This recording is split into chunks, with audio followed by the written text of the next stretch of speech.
Today we'll be discussing about the environmental scanning and what are the objectives of environmental scanning along with its methods of scanning of the business environment.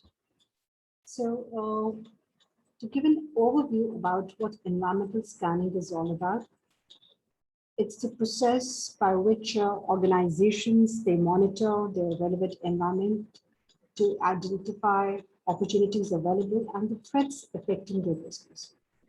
Scanning of the environment is now used commonly for the business strategies for both public sector and the private sector.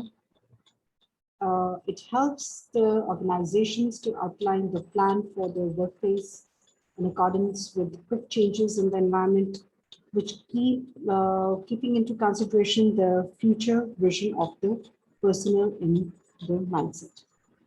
Well, the objectives of environmental scanning are detecting the scientific and the technical environment, economic, social, political trends which are happening around, and the events which are important for the firm. Defining the potential threats, opportunities, or changes for the business firms. Then promoting a future orientation in the thinking of management and staff, and making changes in the staff regarding the trends that are converging and diverging, slowing down or interacting with the as per the market trends, as per the market changes. Then providing a system to organize the flow of information within the organization, enabling decision makers to understand current and the potential changes which they need to determine for the organization strategies while preparing their marketing and the promotional strategies. Coming to the methods of scanning of business environment, these are also called as the techniques of the business environment. The first approach or the technique which will be discussed is the SWOT analysis. SWOT analysis is basically a business analysis and decision-making tool to help a company to work out the internal and the external factors that affect what the company does. SWOT analysis, basically it's a SWOT matrix, which is plan structure which evaluates the strength, weaknesses, opportunities, and threats of a company.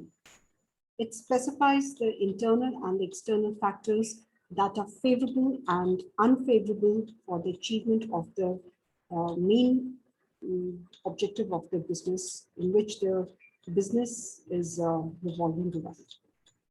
There are certain components of SWOT analysis.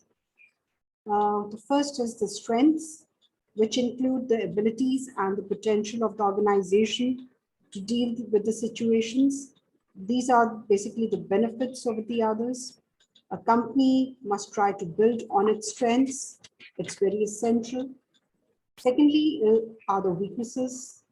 They are the weak points of any organization, and they are the disadvantages for a firm in comparison to the other companies that are existing in the marketplace. So you can say that weaknesses are used to refer to the areas where the business or the brand needs improvisation. Thirdly, are the opportunities.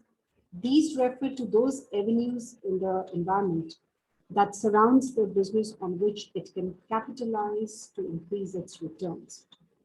Now, some of these may be changes or the prospects from the external world, which can be exploited for future growth for the company. Lastly, are the threats, which are the troubling factors which can negatively affect the organization. The company must try to counter these threats as soon as possible in order to survive and sustain in the marketplace. Coming to the next method is the ETOP analysis. ETOP stands for the environmental threat and opportunity profile. It is nothing but a summarized picture of the environmental factors and their likely impact on the organization. Preparing of the ETOP helps a firm to identify the favorable segments in a chosen field of activity, presenting excellent growth opportunities.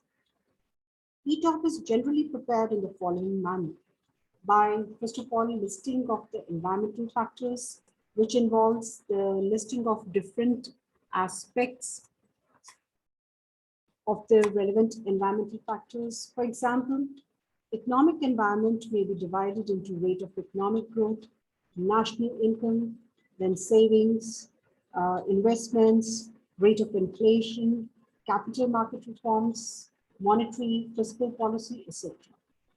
Secondly is assessing the significance of environmental factors. At this stage, the importance of each environmental factors is assessed closely and expressed in quantitative and qualitative terms. Thirdly, the assessment of the impact. This is the step to identify the impact of all the factors which are identified above. A relevant factor so analyzed might have a positive or a negative impact as a threat. Lastly is the final stage. The importance of each factor and its impact is compared to produce a overall picture of the. Coming to the PESTEL analysis.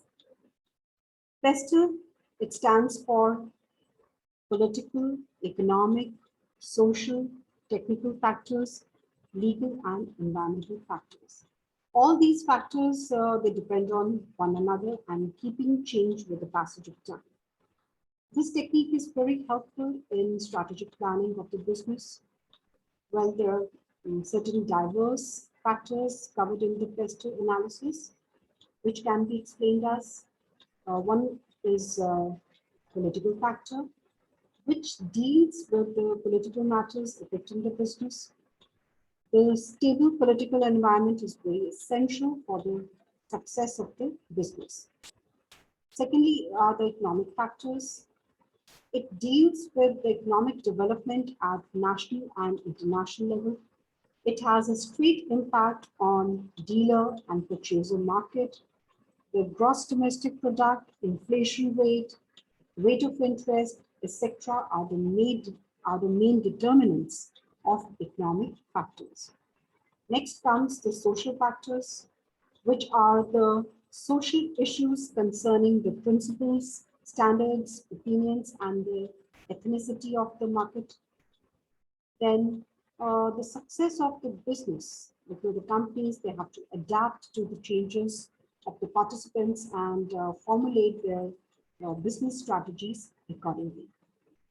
Next comes the technical environmental factors. This factor is very important for the industrial sectors which are highly affected by the technical changes that come with the time. Technological variations either can be an opportunity or can be a threat to the business. For example, robots can either be good invention for business, at the same time can be a failure when it comes to decision making. So you can well imagine that is how technically the environmental factor, it plays a very major role. Next is the legal environmental factors. This refers to the set of laws, regulations, which influence the business organizations and their operations. Every business organization has to obey and work within the framework of law and legislations relating to the business enterprises. Last but not the least are the environmental factors. So the environmental factors are nowadays becoming most important factor out of all the factors, because it constitutes not only the natural resource and human life, but also the availability of natural resources is the main topic of discussion for the today's business entities.